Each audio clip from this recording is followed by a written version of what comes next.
So something we have been discussing this week is how we're going to calculate convection coefficient H. And we have talked so many times about how in reality H, the convection coefficient, is in reality conduction through a thin insulating layer, right? It's a boundary layer. It's called the thermal boundary layer. And if we define it in this way we put here as the tangent of the temperature profile on the surface, then this definition is a way of calculating the exact convection coefficient. And that makes us very powerful. So we have done a lot of things. For example, if we have H and we have K, we can calculate the thickness of this insulating layer. We can calculate the thickness of the boundary layer. That we already did many times, even when the first time we looked at thermal resistance.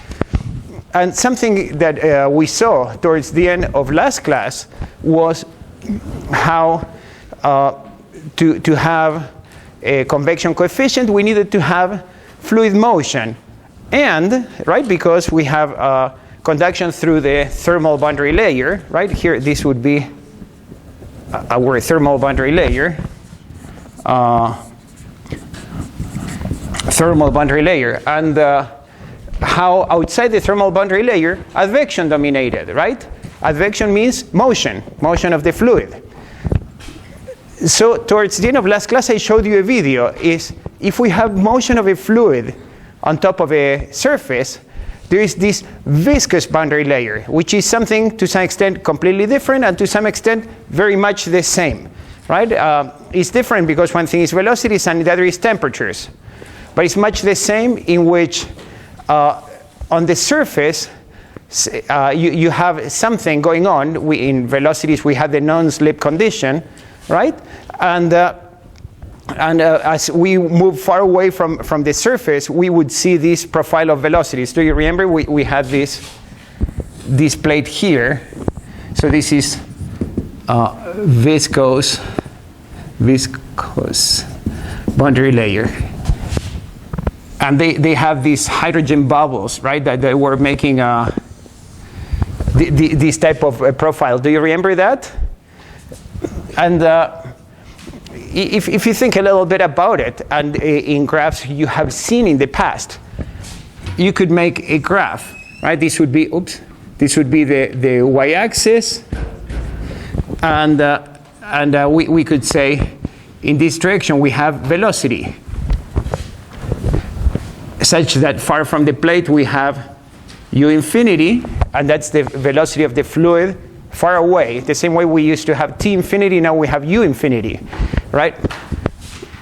And here, in this velocity profile, we would have this part here is going to be ycv, the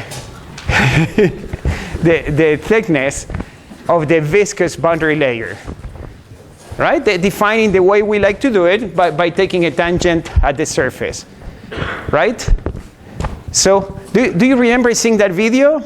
That's very important. So, now, there are two extreme possibilities, and reality is actually more or less in the middle, but there are two ways of looking at this problem. Given that we have two boundary layers, right? So, we have two boundary layers. And this is going to, the reason I tell you all this story about the boundary layers is because if you're with me, you're going to understand the formulas I show you that are plug and chug, they will make sense to you. And not only that, you'll develop an intuitive sense in which you'll be able to look at the formulas critically, and if you have no formulas, you still have a fighting chance, right? That's why for me it's so important to develop this intuition. Formulas, they will be in the formula sheet. You don't even need to come to class for that. Since you're spending your Friday here with me, I want to give you something better than just reading from a sheet of paper. Right, we have two boundary layers. One, we have the thermal boundary layer we discussed. And then we have a viscous. They don't need to have the same thickness. They don't need to have the same thickness. So what I want to do first is let's assume, just because I feel like, and then you're going to see that it's a good feeling, but I'm going to assume that the thermal boundary layer is very, very thick, and the viscous boundary layer very, very thin, right? So we have two extreme cases. This is YCT, this is YCV, right? We have YCT much bigger.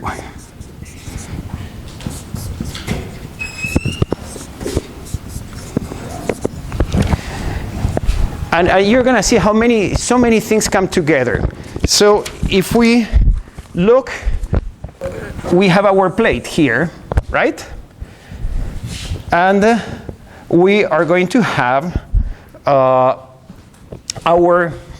the plate was like that in the video. And we're going to have a viscous boundary layer. The viscous boundary layer, I'm going to make it something like this. Right? And this is YC. And I'm going to say that the thermal boundary layer is something much thicker. And for now, I'm doing something that is not exact, but it goes with the concepts we have. Right? So let's think. I want to look at the velocity profile. Right? Let's pick this point. Right? What does the velocity profile look like? Super important question. This goes on Friday's exam, right? What is it? Let's start with the easy. What is the velocity on the surface of the plate? Zero. That's a non-slip condition, right? If you're making nuclear submarines, you might try to violate it. But for now, let's stick to the easy. And a velocity is going to move. This is the axis y. And let's say that in this direction we have velocity.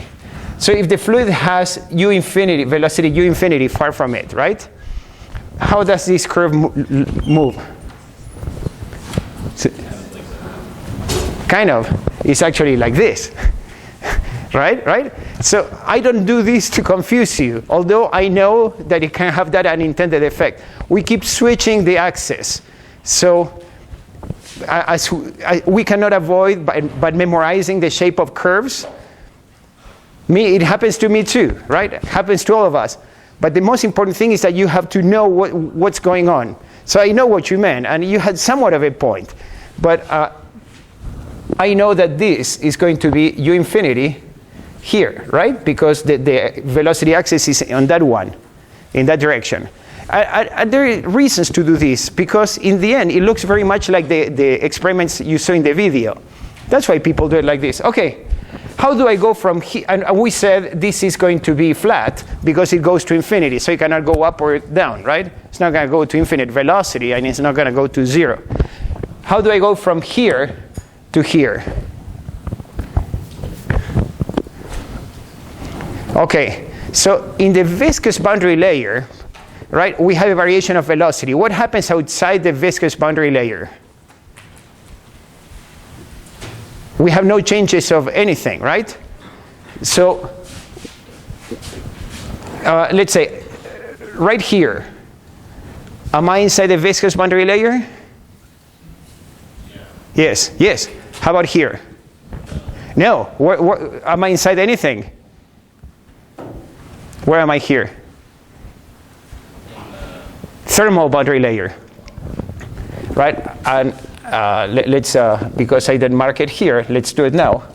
This is going to be YCT, right? This is the thermal boundary layer. Thermal boundary layer, and this is the viscous boundary layer. Okay, so the velocity is going to vary very quickly, right? Something like this, shoof, like that. Okay? And the typical drawings you see, they have all these pretty arrows here. I know that's a makey thing to do, but anyway, they colonize the field first, right? So that's the velocity profile, all right? Let's say that the temperature of the fluid is higher than the surface, right?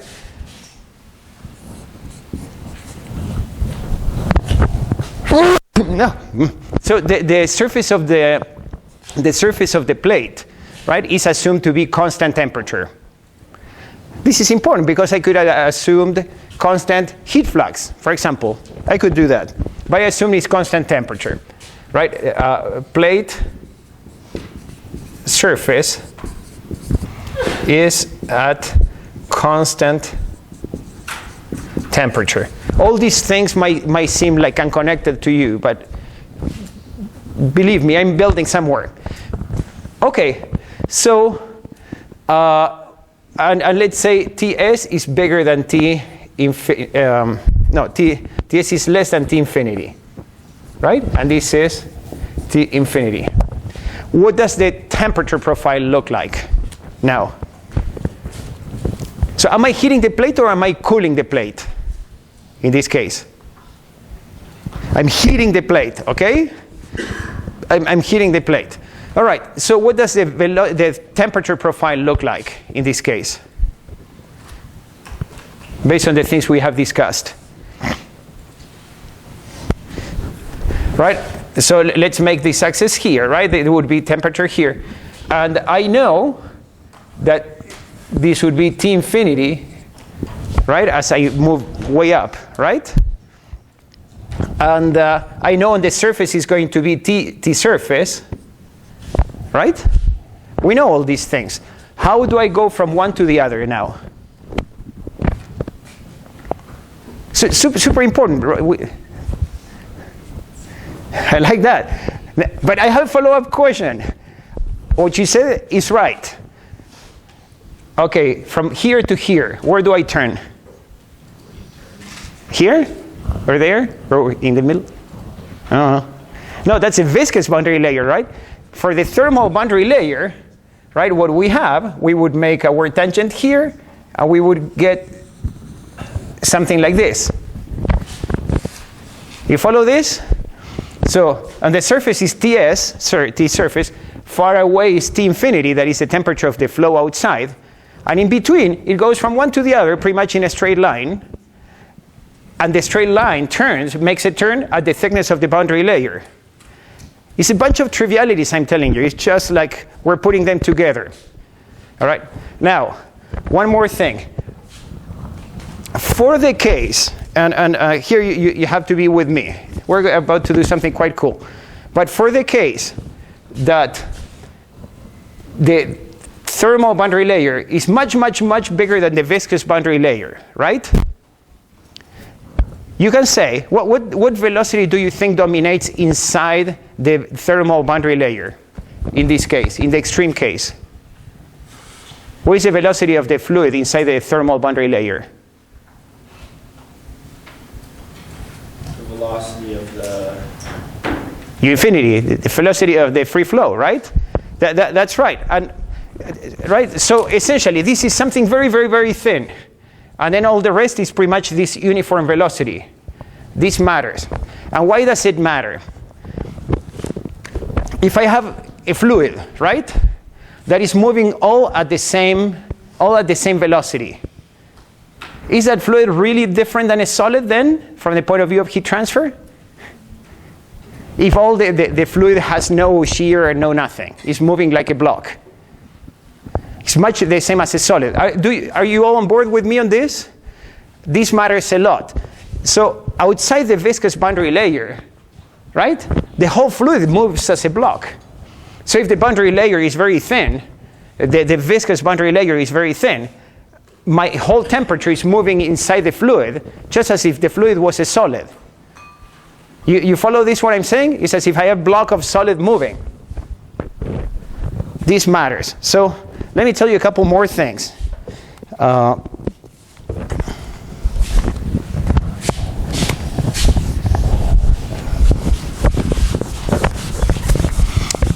don't think okay, by the way, the book and I take a different approach. What the book does, solves the Navier-Stokes equations with the additional equation of energies. It's a set of 4 partial differential equations, right, with 4 unknowns. They are coupled. That's what I did for my PhD. But you know what? I think you can make sense out of boundary layers, both as calculations and as understanding and honing your intuition without doing the Navier-Stokes equations, which are beautiful, but you don't need them. So let's save them for when we really need them. The price for you not doing the Navier-Stokes equations is that you need to focus very much on the concepts. I believe that's a trade-off you like. And if you don't, let me know, because I'll go crazy on Navier-Stokes. I can do it. But so let's keep this always in mind. Viscous boundary layer, inside we have shear. Outside we have things moving just like a block. And so in this case, when the thermal boundary layer is thick, right, we have that the fluid moves just as a block. So in our idealization, which by the way is a pretty good idealization, we have the fluid, and I'm going to take, remember how in the video they took a slice of fluid, right? They would make these vertical lines in the video. So let's take a slice of this. You have to take my word for it for now. That's something still I don't know how to teach best, but you realize that the heat from the body to the plate, right, goes something like this. And if the boundary layer moves in this thickness, we have relatively little gradients along the length of the plate. Take my word for it for now. If we assume this, we can prove it later. Or we can do Navier-Stokes too. But the bottom line is that as the fluid is moving, the heat is moving into the plate, but not in the direction of the plate. Just think of this. If the plate is all at the same temperature, I'm not going to have a whole lot of heat transfer longitudinally because I have no gradients, right? I have no gradients here. I have no gradients out here because it's all T infinity. All this is TS. So I might have some gradients in between. They are very small, and there are very ways of looking at it. Everybody with me so far? I'm piling up a lot of trivialities, but it's okay. So we have all this fluid that is moving like a solid. Moving like a solid. It's moving like a solid and is having a constant surface temperature. One directional heat flow with a constant surface temperature on the edge. Are you with me on that? Right? So I took this slice of fluid, and this is moving. And as it is moving, as it moves to the right, it's losing heat. You follow with me with this? Okay. Look at this. If I were to take a temperature profile here, right, I would have TS, right? I would have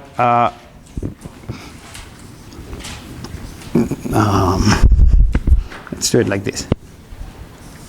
I would have T infinity here, right? And this liquid that is behaving like a solid would lose some amount of temperature, right? Are you with me on this? If I'm at this point, right, and here we have U infinity, how long did it take to move from the beginning to this point? Right? Let's say this is X. Right? And this is the reason the vertical is called Y, because this is the X-axis.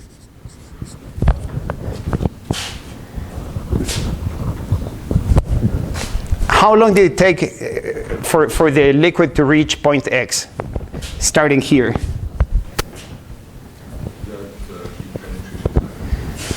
I asked for time, right? So this time, at this point, time is X over U infinity, right? Essentially, distance is velocity times time. You follow this? Are you with me on this? So as the fluid is moving, there is some time for each piece of fluid is in contact with the wall, right? More trivialities. Here's the kicker, and it's something that you anticipated. This is going to be YCT, right? I want you to give me the exact value of YCT based on things you already know. So we have a solid, right? It's a liquid in reality, but because it's not moving, doesn't have any shear, it behaves like a solid. It's very long in that direction and has a constant surface temperature here. What is that penetration?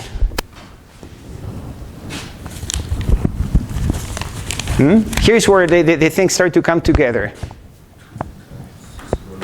More or less, yeah, somebody, you have volunteered the approximate value. But this is exactly, right, square root of pi, square root of alpha t, right? Because this is penetration in semi-infinite solid. Does everybody see how I jumped into the semi-infinite solid here? If the fluid doesn't have shear, it might as well be a solid. At least from the heat transfer point of view, it's exactly the same. Right? One of my students did the master's on welding, and he had, because the modeling software didn't have the right parameters, he had to assume the whole weld was all liquid. But it had no shear, so it was fine. Because it had no shear, it was all perfect. So are we all on the same point, that as our fluid is moving like a solid block down the road, right, some time passes. The time is given by this condition here. And then we have some amount of penetration of heat or penetration of cold, whatever you want to call it. And because we have a constant surface temperature, and this is kind of infinite on that way, that's the semi-infinite solid.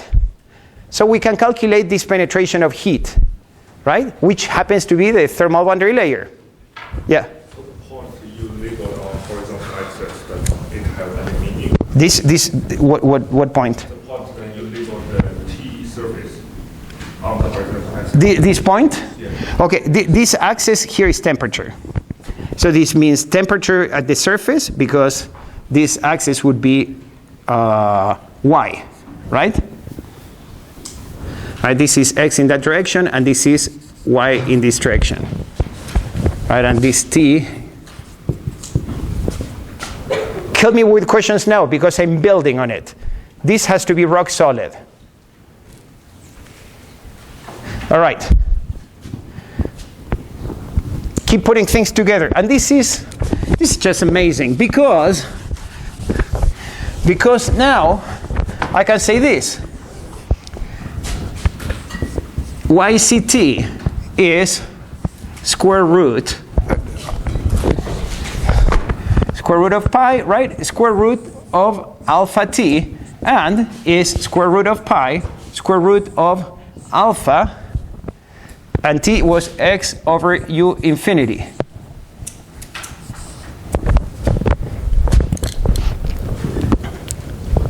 You see that? Well, by the way, I'm going to work more on this. But you should know that the book, without telling you absolutely anything, gives you this formula. This formula is the exact solution for the thermal boundary layer in this case. Okay? And the book will go by actually the book doesn't even tell you in this case. They don't even do the Navier-Stokes equation. So some things to start looking at. Huh? If this is x, right, and this is yct, right, where is x equals 0 in our problem? Where is the origin of coordinates? In this case, x equals 0 is the leading edge of the plate. This is right here, the leading edge of the plate. Super important to know. And again, this, you can make sense of this only through understanding. If you try to memorize, you're going to go crazy, because we have so many ways of putting the x-axis, and we have used so many different ways so far in different problems. So x is a coordinate down the plate, down the surface. All right. How does the boundary layer thickness vary down the plate? That's square. Square root is like this. All right? That's pretty cool. So, proportional to square root of x. X. By the way, the viscous boundary layer you learn in fluid mechanics varies exactly the same way. It's not exactly the same thickness, right? As we have discussed. Okay. Little by little. Please. I'm not convinced that everybody is on board with this. I actually more inclined to think that some of you somewhere got lost and they're afraid to ask. So raise your hand. You can raise your hand from below the desk or something, but this matters. And why this matters? See how we're building. And this, I don't know. This is the reason I asked to teach this class. So now we're going to calculate h, right? That's the whole point. I've been telling you h is 10 or 100 or 1,000, but you just have to trust my word for it. We're going to calculate it little by little. So h, now, do you remember how do I calculate h? Maybe I have it. In the end, h is all about knowing what the boundary layer thickness is. So it was k over yct, thickness of the boundary layer. And so this is k over, this would be 1 over square root of pi k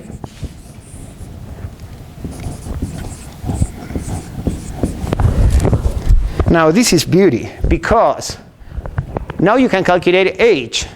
And in front of a plate, the plate looks like very theoretical, but if the wind comes and hits your house, x equals 0 is the wall is the wall on which the wind first hits, right? And x starts to count as we move down the wall. So many things you can see from here. Now we calculated h. And this is good for water, it's good for air. I didn't mention this, but is there any condition of the fluid that I have not discussed so far? So when I said the fluid moves like a block, in this case I'm assuming it's laminar, right? And they mentioned laminar in the video. So this is for laminar case, right? This is for laminar case.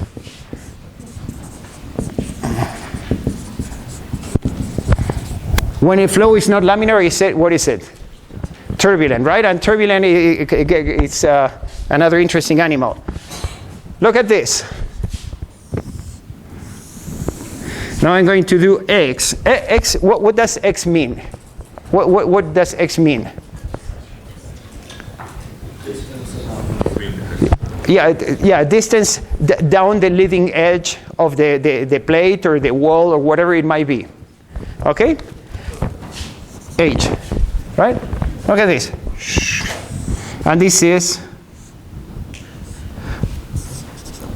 proportional to 1 over square root of x. What does it say? It says convection is a lot stronger at the beginning, at the leading edge of things, than at the tail edge of things. But you know this because when it's cold and it's windy, you feel a lot more cold in the part facing the wind, that is x equals 0, that the part downstream, right?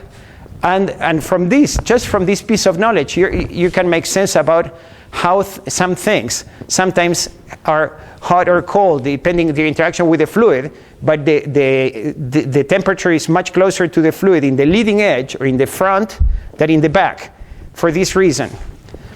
Another thing. Do you really believe h is infinite at the leading edge? No, of course not, right? What's going on? What do you think is happening at the leading edge?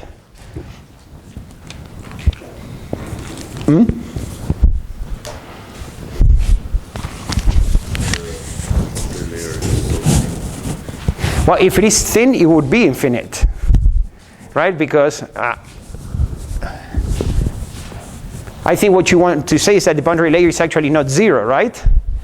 And this is the story. When we're very close to the leading edge, right here, we have an edge condition, and actually conduction matters when we're so close, right? Conduction in this, conduction radially around from here. That includes conduction in the direction of flow. We have neglected conduction in the direction of flow down here. But at the leading edge, you cannot do that. So here, at leading edge, conduction in the direction of flow is non-negligible. I'm not going to worry about that right now, because now it becomes kind of quite a theoretical problem. And the reason is this distance is so small that in most practical problems, you don't care about this point close to 0, but you care about what happens down here. Okay, so we're going to live with this asymptote, acknowledging that at 0 is a little bit crazy, right? Okay, one more twist in the knob here. I'm going to erase this.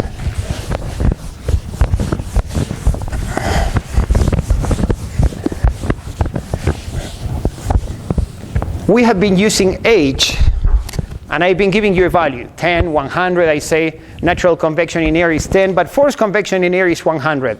Natural convection in water is 10, but forced convection in water is 1,000, right? Phase change, 10,000, things like this. I've been telling you. But that's not the way things are tabulated. The people who tabulate convection coefficients do it in a very, very general way. And they don't like to say this is for water. They don't like to say this is for air. They like to do it in a way that is universal, even if they just did it only for water or only for air. So they do the tabulation of H is using the Nusselt number. Remember that we did talk about the Nusselt number?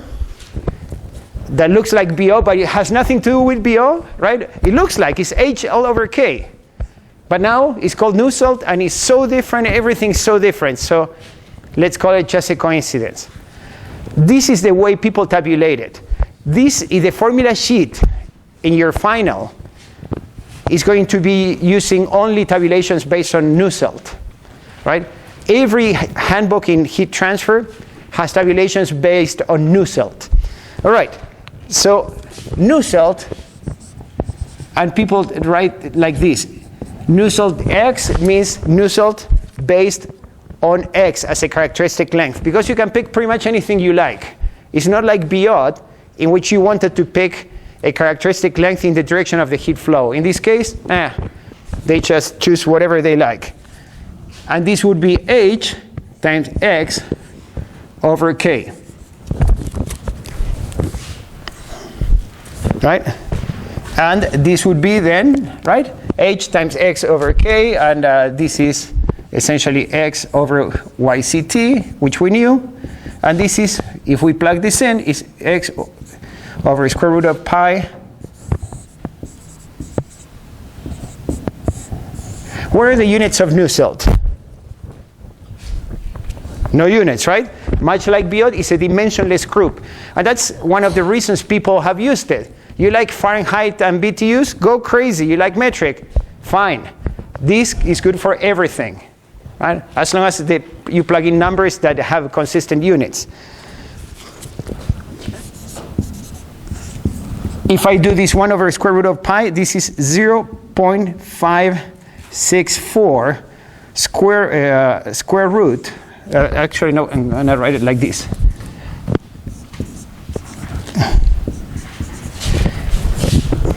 This thing here we're going to use very seldom, but it's called the Peclet number.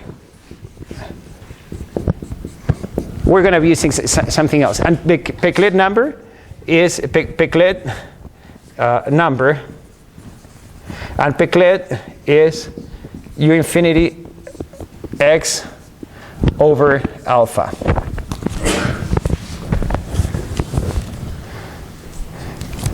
This is exactly equation 7.26 in the book, which they just vomited on you. Boom, here you go.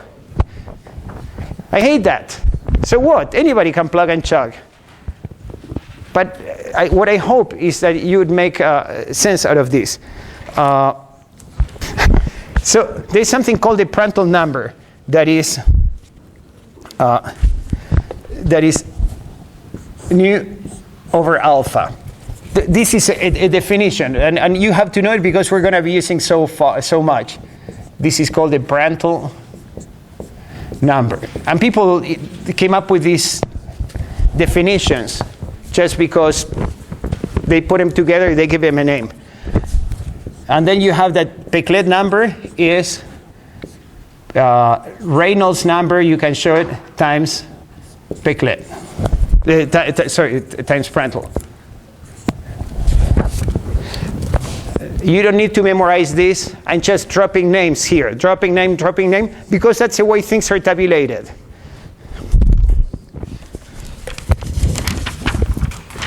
All right. So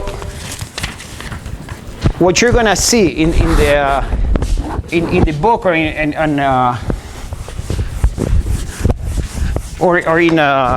handbooks, things like nu-salt of X is 0.564 Reynolds to the 1/2, Prandtl to the 1/2. You're going to see for the next few weeks, and for the final for sure, lots of formulas that look like this. And typically are Reynolds to something that is typically the 1/2, and Prandtl to the something that is typically 1/2 or 1/3. I'll tell you about the 1/3 in a minute. Okay, okay. So what I have just done is to show you that formulas like you're going to see a lot, like this, right?